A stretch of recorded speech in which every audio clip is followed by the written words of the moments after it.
For years, the visit of the English poet to Gemini Studios remained a baffling footnote in Asokamitran's memory. A man speaking to an audience that couldn't understand a word he said, invited by a boss whose motives were entirely unclear. By the time the answer arrives, Asokamitran has left the studio. He has more time than he knows what to do with, but because he was an ordinary office worker, his budget is incredibly tight. This lack of money dictates his hobbies. On the footpath in front of the Madras Mount Road post office, he finds a pile of brand new books being sold for just 50 paise each. He picks up an elegant paperback of American origin titled The God That Failed. It is a special low-priced student edition, marking the 50th anniversary of the Russian Revolution. This 50 paise purchase, made simply because it was cheap, provides the context that had been missing since the day the poet first arrived at the studio. The God described in the title refers to the ideology of communism. To the writers in this book, this political system was something they initially worshipped with absolute faith, only to see that faith collapse. The volume is a collection of 6 essays written by eminent men of letters, writers of significant international standing. Each author describes a personal journey, the initial attraction to communist ideals, and the subsequent disillusioned return once they experienced the reality of the system.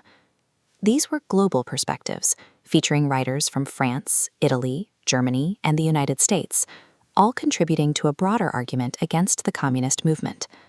Among them was Richard Wright, the American author of Native Son, who used his essay to detail why he eventually turned away from the party.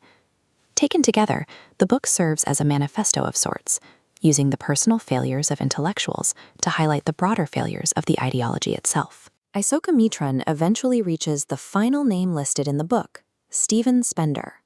This was the poet who had visited Gemini Studios, the man whose speech about freedom and democracy left the staff sitting in silent confusion. Think back to the earlier events at Gemini Studios. Why would S.S. Vasan host a writer specifically known for rejecting communism? Recall the visit of the Moral Rearmament Army. They were welcomed into the studio to perform plays that were clear pieces of anti-communist propaganda. Spender's visit follows that same pattern. He wasn't there as a literary figure for the staff to admire. He was there as a prominent voice for the political stance the studio's leadership wanted to promote. In this moment, Asokamitran describes a dark chamber of his mind lighting up with hazy illumination. The confusion of the past begins to clear. It becomes obvious that S.S. Vasan's interest had nothing to do with the rhythmic quality of Spender's poetry or his stature as an English essayist. Vasan invited Spender because Spender was a high-profile god that failed, a man who could speak with authority on why he abandoned the communist cause. The presence of the poet at Gemini Studios was simply another move in a much larger political game, where art was the chosen vehicle for a Cold War message. The Cold War was characterized by a global competition between democracy and communism, where swaying public opinion was a primary objective. S.S. Vasan aligned Gemini Studios with this effort, first by hosting the MRA and their professionally produced anti-communist plays. He then brought in Stephen Spender, using the poet's personal history of disillusionment to reinforce the same ideological point. Through Asokamitran's eyes, we see how the seemingly nonsensical events at a local film studio were actually tied to the political tensions reshaping the world. For your revision, track these 4 steps. The narrator finds a cheap book on the street.